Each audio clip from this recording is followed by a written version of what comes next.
Hello friends, my name is C Rahul Singh. Welcome to my YouTube channel. आज मैं आपके सामने बहुत ही इंपॉर्टेंट टॉपिक लेके आया हूँ जीएसटी के रिगार्डिंग, जो कि इनपुट टैक्स क्रेडिट से रिलेटेड है, जो कि अभी रिसेंटली अप्रैल में एक नोटिफिकेशन और उसी से रिलेटेड एक सर्कुलर आया है।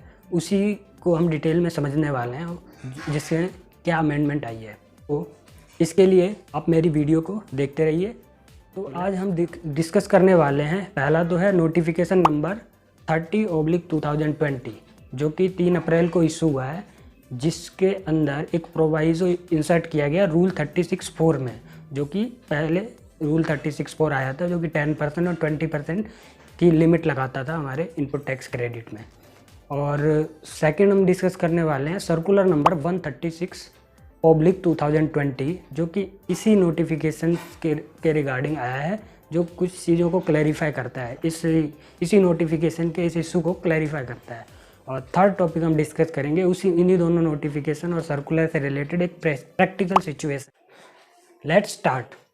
तो नोटिफिकेशन नंबर 30/2020, जो कि 3 अप्रैल को आया है, उसमें एक बहुत ही इम्पोर्टेंट अमेंडमेंट की गई है उसके थ्रू रूल 36(4) के अंदर। उसके अंदर रूल 36(4) में एक प्रोवाइज़ो इंसर्ट किया है। उस प्रोवाइज़ो में इन्होंने कहा है कि जो कि रूल 36(4) के अंदर डाला है, उस प्रोवाइज़ो में उन्होंने बोला कि provided that said condition shall cumulatively apply for the period और मंथ, जिस मंथ की भी रिटर्न्स की बात कर रहे हैं, for the period February to August 2020, यानी फरवरी से लेके अगस्त 2020 की जो जीएसटी रिटर्न होगी, उस पीरियड का जो इनपुट टैक्स क्रेडिट होगा, उस सारे क्रेडिट्स के ऊपर ये कंडीशन जो है क्यूमुलेटिवली अप्लाई की जाएगी 10% वाली। और उस क्यूमुलेटिव कंडीशन के अप्लाई करने से जब GSTR 3B सितंबर की भरेंगे, अगस्त तक तो ये क्यूमुलेटिव कंडीशन उस पीरियड को कंसीडर करेगा।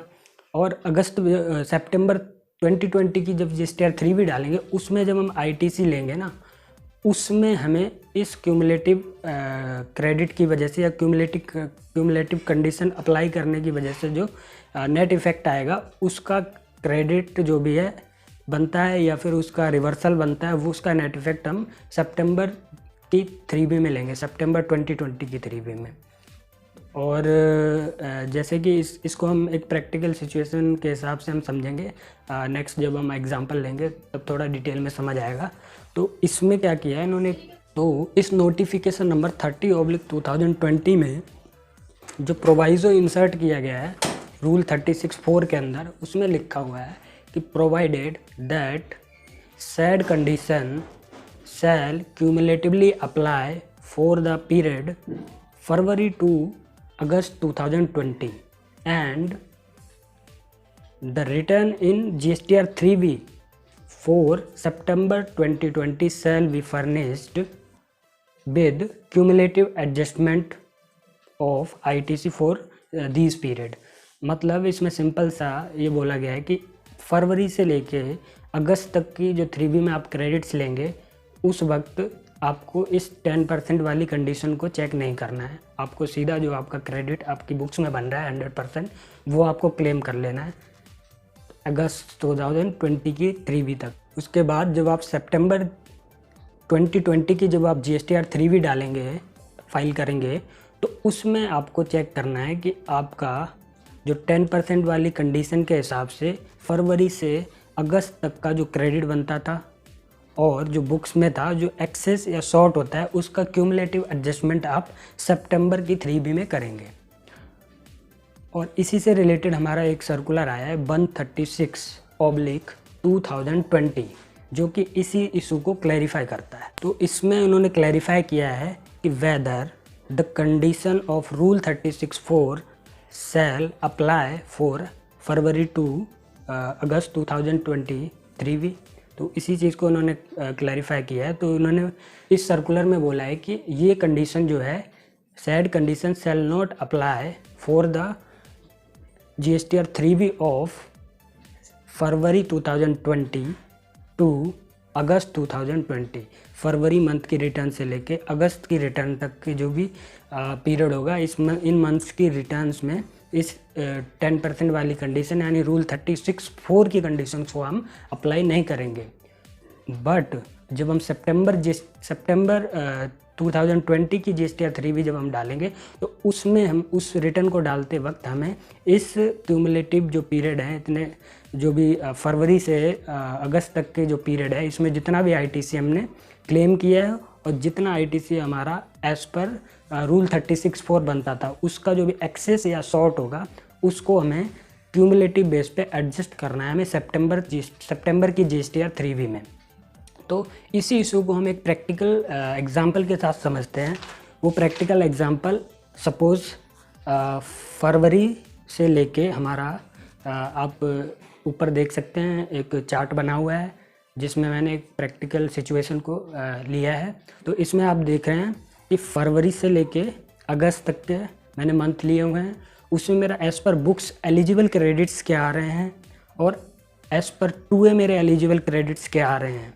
और अगर हम पहले वाली रूल 36(4) की सिचुएशन को अगर हम लेते हैं तो इस जो नोटिफिकेशन नंबर 30/2020 जो आया है, इसने जो हमें रिलैक्सेशन दिया है फरवरी से लेके अगस्त तक की GSTR 3B में, तो इन 3B में जो रूल 36(4) की कंडीशन को हमें एग्जम्प्ट किया है, रिलैक्स किया है, तो वो अगर हम अप्लाई नहीं करते तो हमें जो इन दोनों में से जो क्रेडिट्स मिलेंगे वो हमारी एज़ पर बुक्स जो आ रहे हैं वो हम पूरा का पूरा क्रेडिट ले सकते हैं, जो कि हमारा 1 लाख, 1.5 लाख, 2 लाख, 1.5 लाख, जो कि हमारा टोटल बनता है 11,69,000 का जो टोटल क्रेडिट बनता है, इतना क्रेडिट हम अवेल कर सकते हैं हर मंथ में। हम रिस्पेक्टिव जो हमारी बुक्स में क्रेडिट्स आ रहे हैं, एलिजिबल क्रेडिट्स आ रहे हैं, वो हम क्लेम कर सकते हैं। हमें उस केस में 2A को नहीं देखना है, रूल 36(4) की कंडीशन अप्लाई नहीं करेंगे।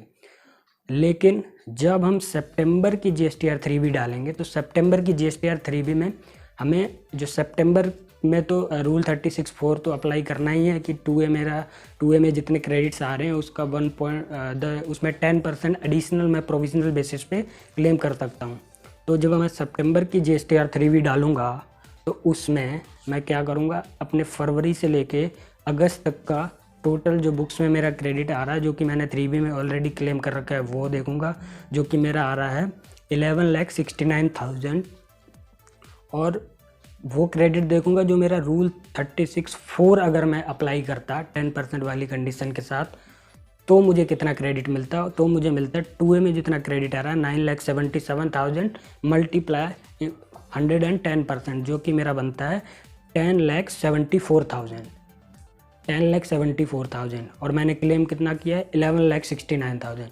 तो जो मेरा एक्सेस ITC क्लेम किया है 94,300, इतना क्रेडिट मैं सितंबर की GSTR 3B में रिवर्स कर दूंगा, क्योंकि इतना क्रेडिट मैंने एक्सेस क्लेम किया था फरवरी से अगस्त तक की GSTR 3B के अंदर, क्योंकि उन मंथ्स में हमें रिलैक्सेशन दिया था, लेकिन उनका जो भी शॉर्ट एंड एक्सेस बनता था वो हमें कंसीडर करना था एक तरह से सितंबर की GST की रिटर्न में। तो 94,300 का मेरा एक्सेस क्रेडिट था, जो कि मैंने विदाउट अप्लाइंग रूल 36(4) कंडीशन मैंने क्लेम किया था। तो इतने का क्रेडिट मैं जब सितंबर की GSTR 3B डालूंगा तो उसमें रिवर्स कर दूंगा।